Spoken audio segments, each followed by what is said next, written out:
You can either pay $200 a month for ChatGPT Pro to do deep dive research for you, or you can use this free AI tool instead. This AI tool is called Perplexity, and this is the free version. You'll notice here that I chose from this drop down here instead of auto or some of the other options, deep research. And what deep research does is it searches the web for a comprehensive way to find answers to your questions and delivers you the result. So you can see here, I already put in the query. Now, once you put in the query and you run it, it's going to take a while. It could take a matter of minutes. It could take 15, 20 minutes, depending on how much you're asking the tool to do for you. But you'll notice here, I'm asking about the history of Wisconsin's hydropower industry and how we have dams here that are either underutilized or altogether dormant.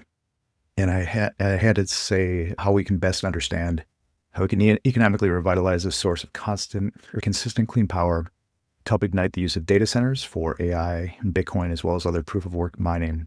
I also ask it to limit the research report to 1,000 words, so it's easy to read quickly, and write it all at a 5th grade level, so it's easy and simple to comprehend. And here's what the results look like.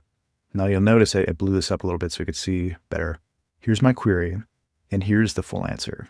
So after a matter of minutes, it goes through and highlights exactly what it is that I asked it to do, why it does what it does, and also where it might make some sense.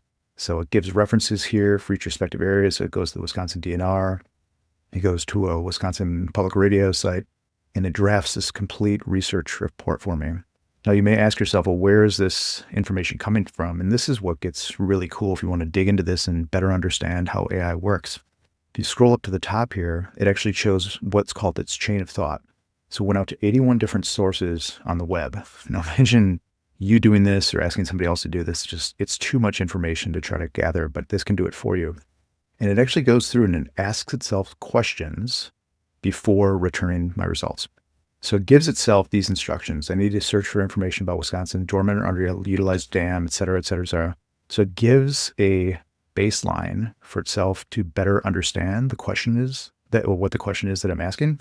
And it goes through each of these respective steps one by one, so you can see how it processes the information. I'm not going to belabor this whole thing, but you can see that it does a lot of research for me, resulting in an awesome report. And again, this is free. Now, Perplexity allows you to do this 10 times per day, which is probably way too much, frankly, for a lot of us. But I'd love to have you take a look at this tool, have it do some deep research for you on the web, and let me know your results. So have you tried Perplexity yet? And have you tried deep research yet? And please let me know in your comments. Thanks for watching.